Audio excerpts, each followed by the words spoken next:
నమస్కారం అండి. నరేసు టీఎఫ్ ఛానల్కి స్వాగతం. ఈరోజు మనతో పాటు ఆయుర్వేద సిద్ధ వైద్యులు గురువు గారు ఉన్నారు. ఆయనతో మాట్లాడి కొన్ని విషయాలు తెలుసుకుందాం. నమస్కారం అండి. ముందుగా ఛానల్ వారికి నమస్కారం.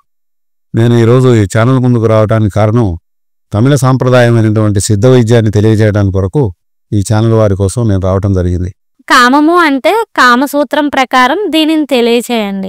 ఒక సామాన్య మానవుడు కామం అనే దానికి వచ్చే నష్టాన్ని తెలియచేయండి. ఈ కామము అనేది వాస్తవానికి స్త్రీ పురుషుల పరస్పర స్పర్శ వల్ల కలుగు ఆనందకరమైనటువంటి ఇంద్రియానుభూతి కామము అనబడుతుంది. ఇది ఒక వాక్యంలో చెప్పడం జరిగింది. మిగతా విషయం తర్వాత రెండవ ప్రశ్న మీరు ఏదైతే అడుగుతుండ్రో, సామాన్య మానవుడు కామము అనే దాని గురించి ఏ రకమైనటువంటి నష్టాన్ని పొందుతాడని మీరు అడుగుతుండ్రు. మానవుడు నరకమున పడటానికి కారణం, వ్యాధిగ్రస్తుడు కావటానికి కారణం, ఆత్మనాశనం పొందటానికి కామక్రోధ లోభములే మంచి ద్వారములు ఇవి. మానవులు ధనము యవనము దాని యందు కాలిపోవును. కాబట్టి ఈ వ్యసనానికి దూరంగా ఉండటం మంచిదని మా అభిప్రాయం. ఈ క్షణిక సుఖానికి బలవుతున్నారు కదా, దీని విషయంలో ఆయుర్వేద పరంగా తెలియచేయండి. ఈ క్షణికమైనటువంటి సుఖానికి ఈనాటి యువకులు ఎంతో మంది బలైపోతున్నటువంటి విషయం మనం కళ్ళారా చూస్తున్నాం. సుఖవాంఛతో యథేచ్ఛగా స్త్రీలు కూడుచున్నాడు. తర్వాత క్షయలానికి క్షీణించేటువంటి రోగాలు, వాటిని సంక్రమిక రోగాలన్నీ వస్తున్నాయి. తర్వాత ఈ కారణంగా మృత్యువును పొందుతున్నారు. అయినా ఎన్ని చెప్పినా ఈ పాపకార్యాన్ని వేయటం లేదు. కాబట్టి మనకున్నటువంటి పురాణాలు, శాస్త్రాలు, రామాయణం లాంటివి ఏకపత్ని వ్రతం గురించి మనం తెలుసుకుంటే తప్పకుండా వీటికి దూరం కావచ్చు. పరస్త్రీ స్వభార్య విషయ సంపర్కము గురించి తెలియచేయండి.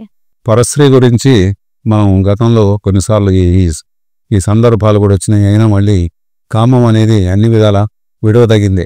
అట్లా వీడుటకు శక్తి లేనిచో ఆ కార్యాన్ని స్వభార్య యందు లగ్నం అనొచ్చి శ్రేయస్కరం. ఎందుకనగా భార్యయే భర్తకు జీవన ఔషధి గుణం. కాబట్టి దాంపత్య జీవితాన్ని మించింది ప్రపంచం ఇంకొకటి లేదని చెప్పవచ్చు. వీర్యాన్ని ఈనాడు కొందరు యువకులు భూమిపై వదులుతున్నారు. ఇది ఎంతవరకు సమంజసము వివరణ చెప్పండి.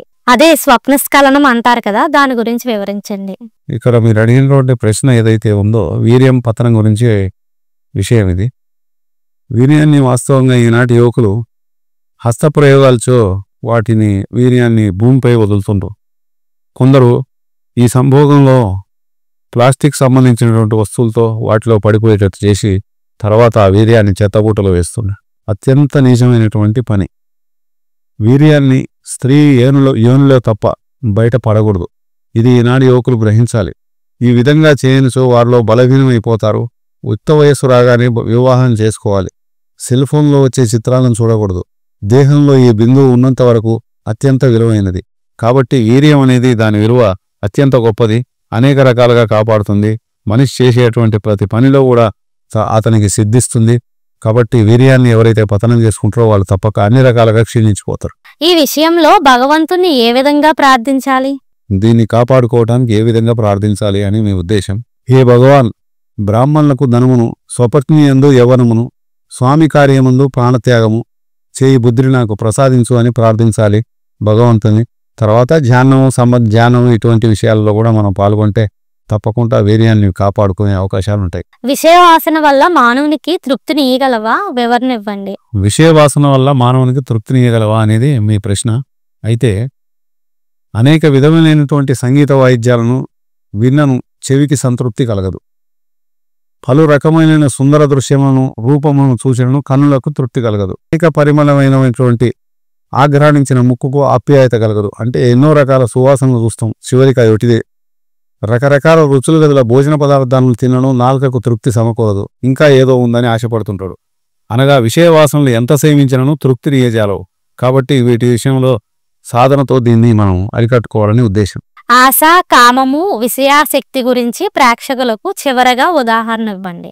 ఈ ఆశ, కామము అనేది వాస్తవంగా చేప గాలానికి కుచ్చుకొని మాంసం తినాలని అది వస్తుంది అక్కడికి, గాలం దగ్గరికి, దాన్ని మింగుతుంది. అదేవిధంగా వర్ణించినట్లే విషయాశక్తికి చిక్కి దాన్నే సుఖంగా భావించిన మనుషుడు మృతి చెందుతున్నారు. దీనికి కారణం ఆశ అనేది పనిచేస్తుంది. కాబట్టి ఆశా కామం అనే దాన్ని మనం వదులుకుంటే అనేక రకాల లాభాలు పొందొచ్చు. మా ఛానల్కి వచ్చి మీ విలువైన సలహాలు, సూచనలు ఇచ్చినందుకు ధన్యవాదములు.